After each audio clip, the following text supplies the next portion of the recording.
Olá, boa noite. Começando mais Os Quatro Elementos aqui no Instante News. Ponto 1. Sejam muito bem-vindos. Hoje nós vamos falar do que o ex-presidente e ex-presidiário Luiz Inácio Lula da Silva vem falando. É uma declaração desastrosa atrás da outra. Às vezes, não dá nem para acreditar que um sujeito que já foi presidente da República tenha dito que ex-governadores do Rio de Janeiro que roubaram o povo brasileiro e dinheiro público não deveriam estar presos. E teve aquela inesquecível, né? Onde ele defendeu jovens que roubam celulares, coitadinhos, para poder tomar uma cervejinha. Hum. E os absurdos não param por aí. E é exatamente sobre essas e outras declarações que nós queremos ouvir o que pensam os nossos comentaristas Arlindo Lopes Correia, Marcelo Campos e Marcelo Cardoso. Já já a gente começa.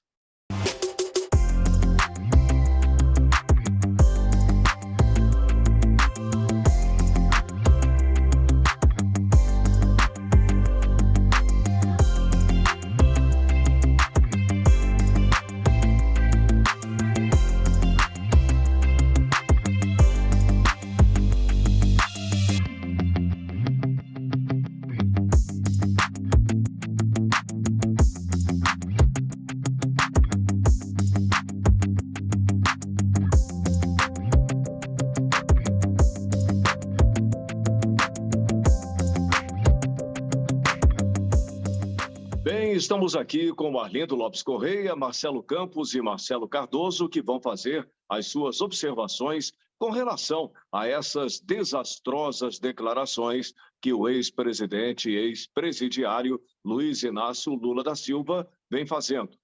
Lula vive falando em restabelecer a democracia no Brasil, mas isso, para você, Marcelo Campos, não parece uma contradição? É, com certeza, né, Ronaldo? O Lula e os seus apoiadores, principalmente os seus aliados de sempre, né, que são a imprensa, os artistas, os intelectuais e a militância, né?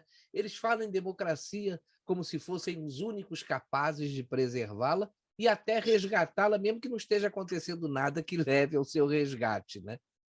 O brasileiro sério e de bom senso sabe, né, que a parcela conservadora da sociedade brasileira é que precisa resgatar a democracia que também foi roubada pelo PT e companhia.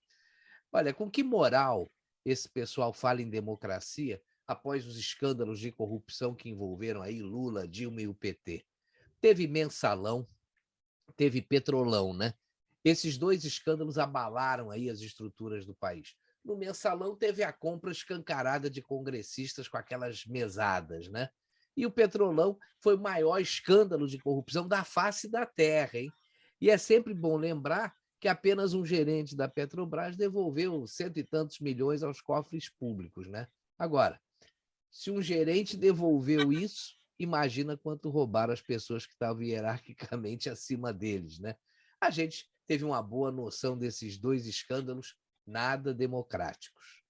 Veja que os desembargadores do TRF4, né, eu estava até revendo hoje aqui, lendo algumas coisas a respeito, eles que condenaram o Lula, disseram que os recursos desviados em favor dos partidos e políticos não fragilizaram apenas a Petrobras, mas todo o processo político brasileiro, porque o dinheiro também servia para bancar as milionárias campanhas eleitorais por meio de caixa 2, né?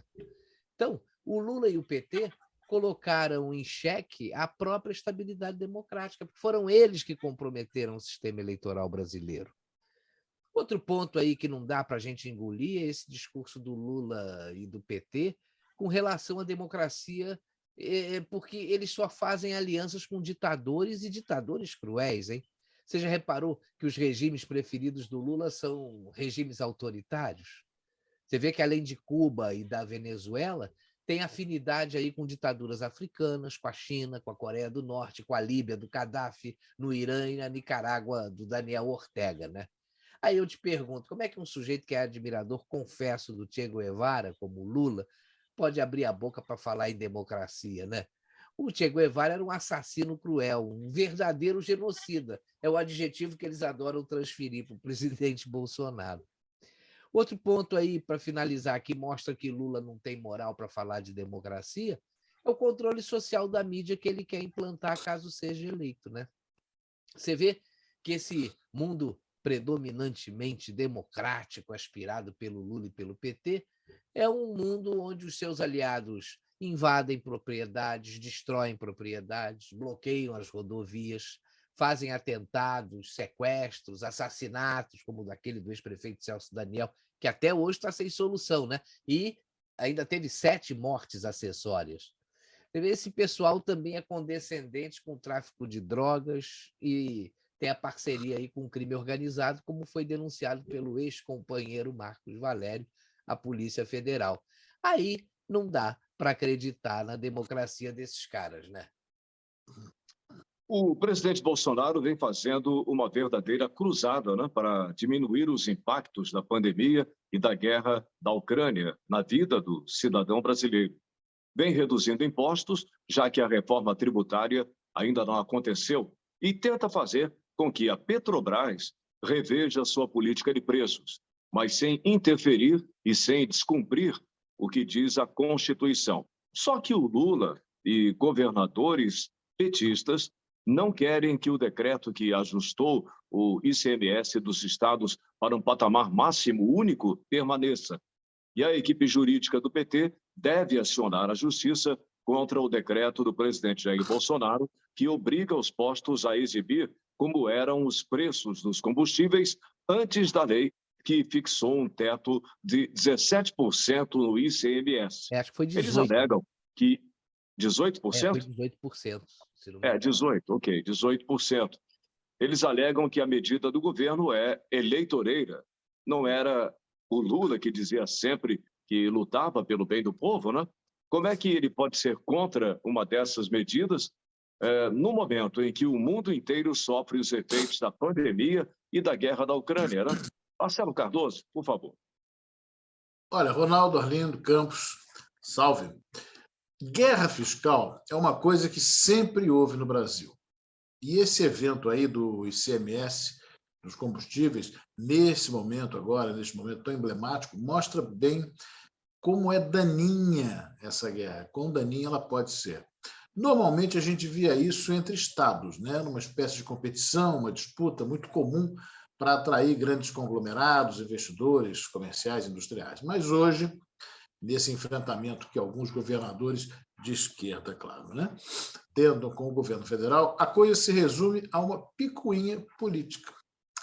É algo absolutamente insano que governadores mancomunados, e esse é o termo, né, com parlamentares de oposição e, quem sabe, com o auxílio luxuoso da mais alta corte do país, tramem contra a população brasileira. Isso é impensável, mas, enfim, parece que está acontecendo, né?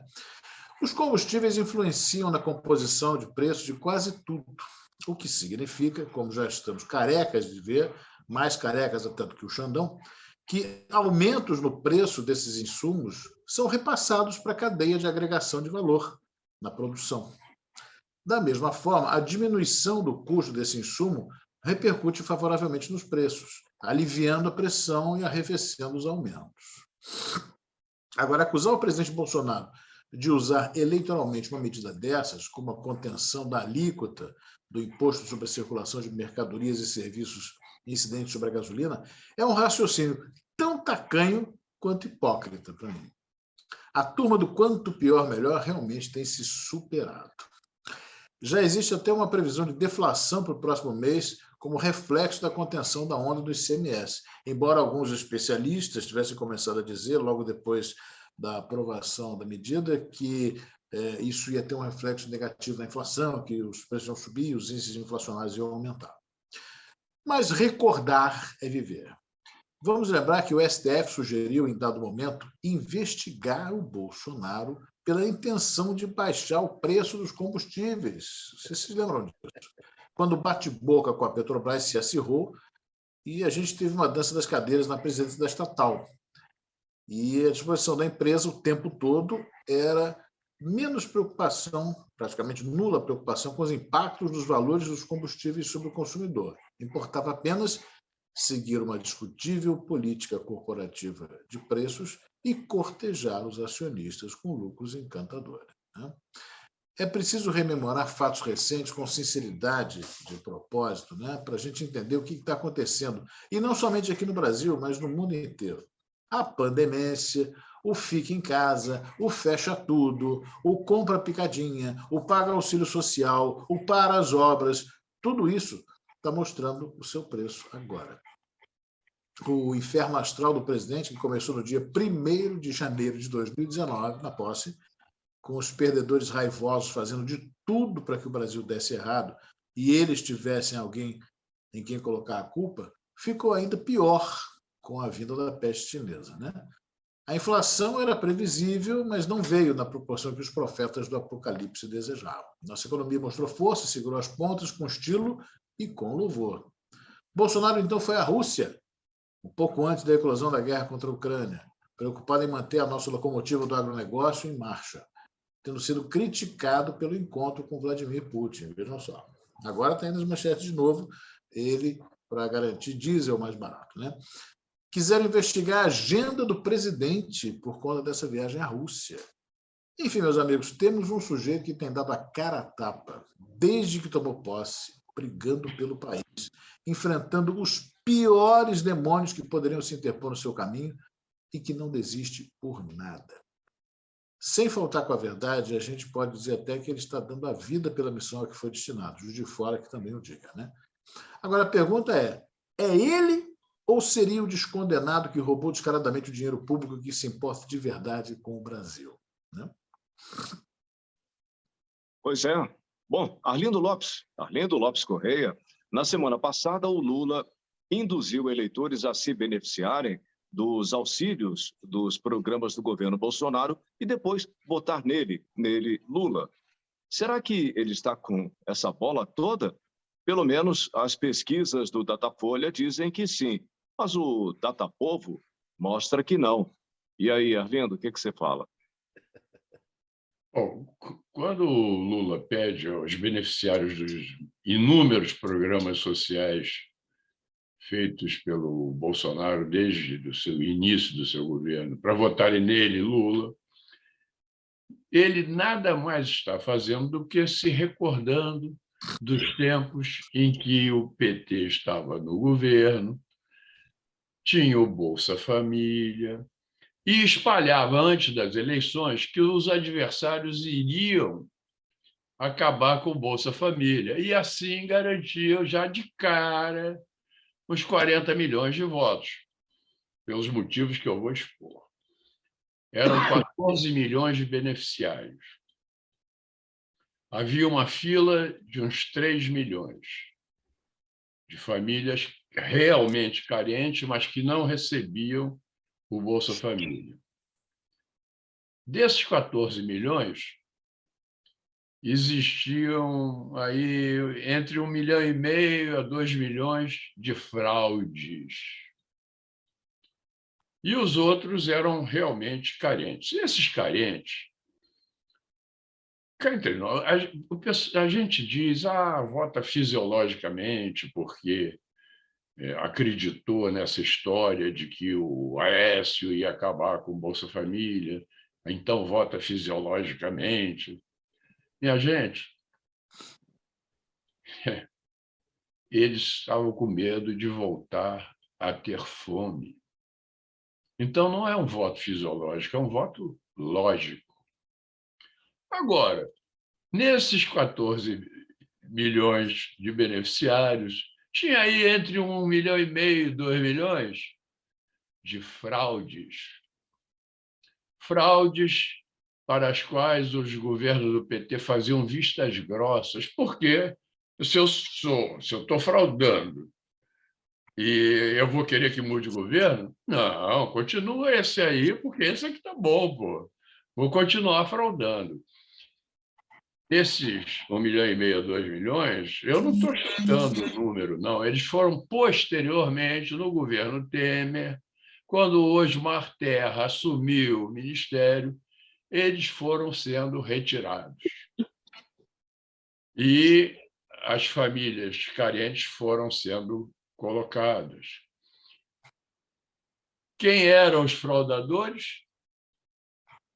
Eram funcionários que tinham acesso ao CAD único, cadastro único, sem o qual você não pode ser beneficiário.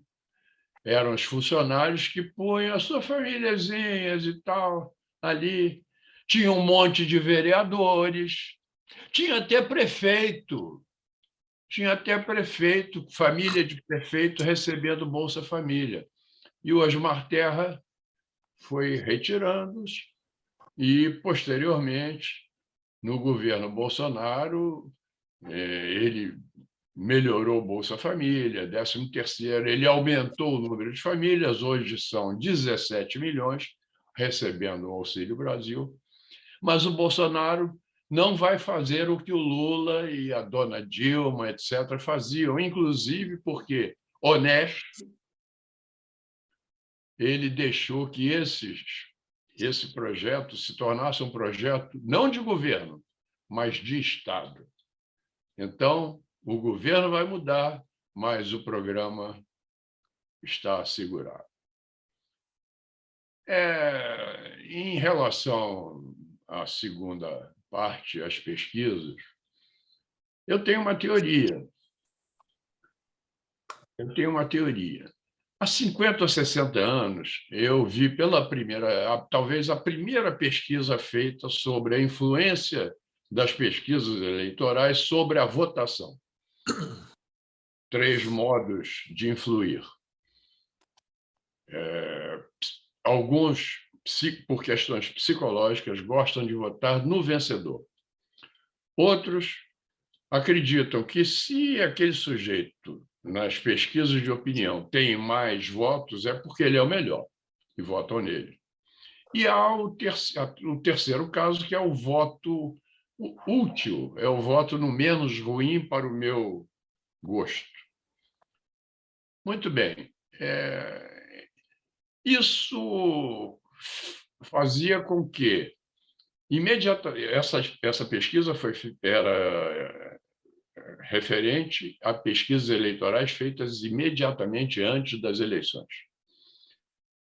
Em 2018, que desilusão! Essa coisa não funcionou e o Bolsonaro, milagrosamente, sem dinheiro, sem imprensa, deitadão lá com a facada, ganhou as eleições.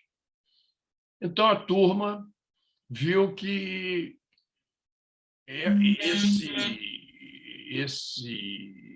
essa pesquisa, imediatamente antes das eleições, não funcionou. Vamos pensar em outra coisa. Então, o que está sendo feito desde o primeiro dia do governo Bolsonaro é uma grande campanha de desinformação, a qual se somam agora essas pesquisas. Não é uma pesquisa. Antigamente eram 3 pesquisas, 3 órgãos que pesquisavam. Agora são vários bancos, institutos que surgem de repente, criados por grandes milionários, etc. E um grande número de pesquisas sendo divulgado todo dia. É uma campanha de desinformação, porque certas pessoas começam a pensar assim: poxa, se tudo que o Bolsonaro faz é sempre para o mal, né? O cara matou o outro lá em Deus me livre, o Bolsonaro é o culpado. O incêndio hoje, na 25 de não sei o quê, lá em São Paulo, certamente amanhã vão dizer que o Bolsonaro reduziu a verba dos bombeiros. Um troço qualquer, eles vão inventar. Bolsonaro é culpado de tudo desde o primeiro dia do governo. E agora as campanhas... Repararam que as campanhas começaram a ser feitas muito antes das eleições, pela primeira vez? Antigamente não era assim, não. Antigamente tinha, como eu disse, só 2 ou 3. O Ibope, né, que mudou de nome, é igual bandido. Bandido compra uma carteira, muda de nome, vai para outro estado e compra uma carteira de identidade, mas continua sendo bandido e PESP. continua sendo bandido. Bom, mas o que está acontecendo é uma grande campanha de desinformação para que o povo pense que Bolsonaro não é bom, é ruim. E isso é uma tentativa que eles estão fazendo, já que a outra de divulgar pesquisas pouco antes não deu certo e também deu muito na vista, né? Ficou muito exposto. Então, eles estão tentando isso. É uma grande campanha de desinformação para deixar as pessoas em dúvida. Eles querem que o povão fique em dúvida se o Bolsonaro é bom ou não. Mas quando a gente vê o Bolsonaro no meio do povo, exposto ali à opinião pública, abraçado, não dá para acreditar que uma pessoa vai teclar, ver a carantonha daquele ladrão, daquele corrupto e confirmar. De jeito nenhum. Não vai colar, não, meu irmão. Pode fazer pesquisa à vontade. Faz aquela amostra. Procura os municípios em que o Haddad ganhou do Bolsonaro na eleição passada e faz a pesquisa lá. Dá uma amostra linda, dá uma amostra espetacular. Aí o Bolsonaro cai. A gente lá na engenharia gostava muito dessas amostras não demonstráveis. É isso. Bom, eu agora vou citar 4 aberrações ditas pelo Lula e deixar vocês à vontade para os comentários finais. Tem um monte delas aí, né? Mas, bom, vamos lá. O Rio de Janeiro não merece que governadores eleitos estejam presos só porque roubaram o povo e roubaram dinheiro público. Outra aqui. Lula diz também que vai regulamentar a mídia e a internet. O Lula disse que vai acabar com o teto de gastos. E Lula também afirmou que vai anular a reforma trabalhista aprovada no governo Temer. Marcelo Campos, escolhe qualquer uma das frases e manda ver, vai lá. Eu vou falar rapidinho sobre todas, porque não dá para ficar calado. Né, isso aí.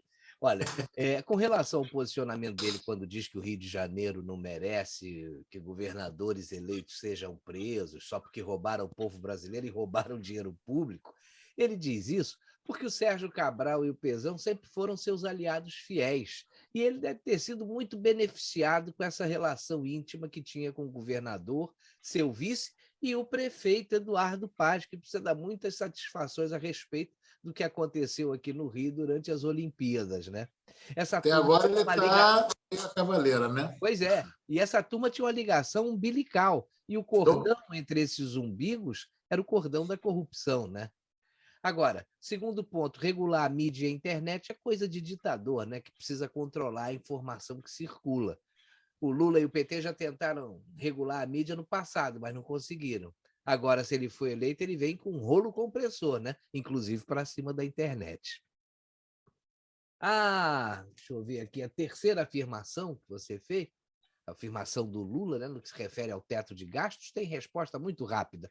Quando o ladrão quer voltar ao local do crime, segundo disse aí o vice do Lula, né, o atual vice, o Geraldo Alckmin, ele precisa preparar o terreno.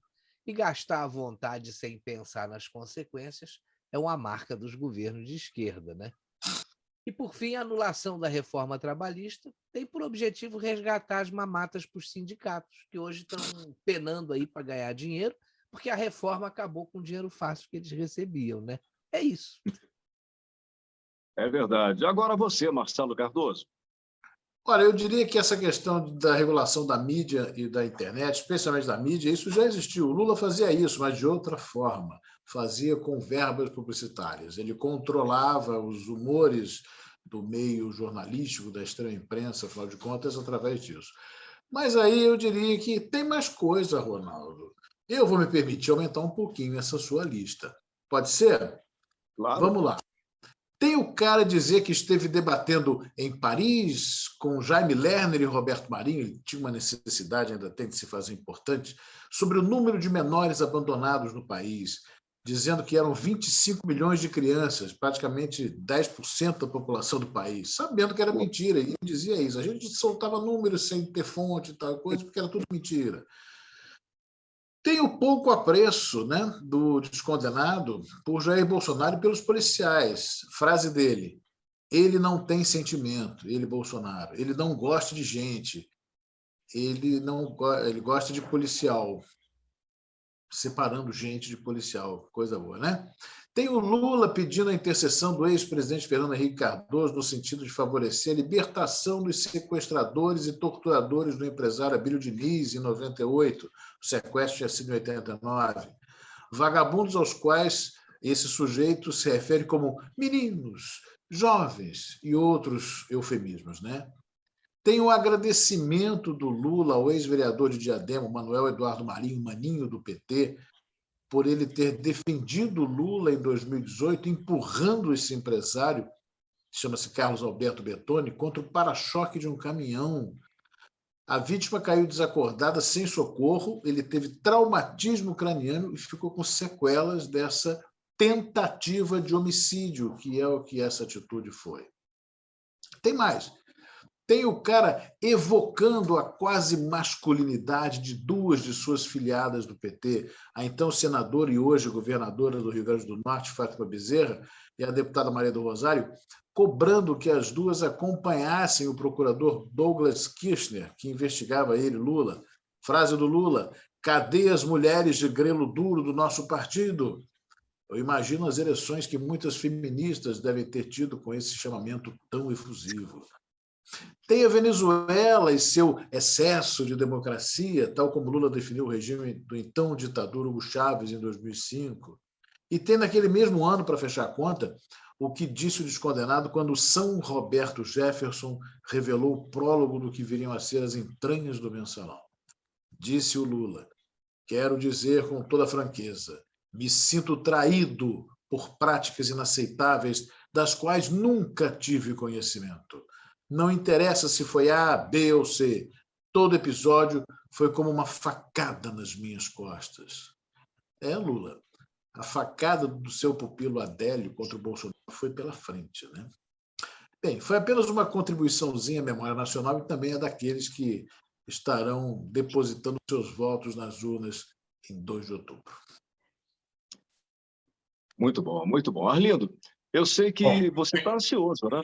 Para responder. Não, porque o tempo, em relação ao primeiro item, ele quer que os governadores todos sejam soltos, não apenas os governadores, até o ladrão de celular, tudo que é bandido, porque todos os bandidos sendo soltos, eles também estarão soltos.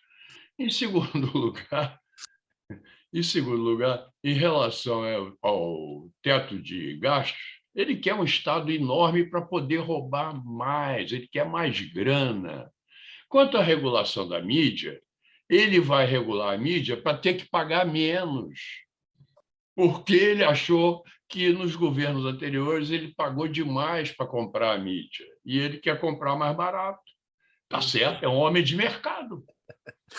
É um homem de mercado. Quem sabe se ele não se torna capitalista? Finalmente, qual é o último item? O último item, deixa eu ver, é a reforma trabalhista aprovada. A reforma trabalhista é apenas uma coisa. É o imposto sindical com o qual os sindicalistas chegaram a criar 16 mil sindicatos no Brasil, ou 17 mil, o recorde mundial. Grana para roubar mais. É isso. Em resumo, é para roubar mais. Bem, chegamos então ao final dos 4 elementos de hoje. Eu quero agradecer a sua companhia e a participação do Marcelo Campos, do Marcelo Cardoso e do Arlindo Lopes Correia. No próximo sábado, o Marcelo Campos vai fazer uma cirurgia, mas nós vamos combinar e gravar um programa para que você não fique sem Os 4 elementos, na próxima terça-feira. Grande sorte, abraço. Marcelo. Beijo para todo mundo. Boa sorte, Marcelo. Mas antes vamos gravar o programa, depois você me deseja boa sorte. Uhum. Abraço, gente. Tchau. Abraço, boa noite.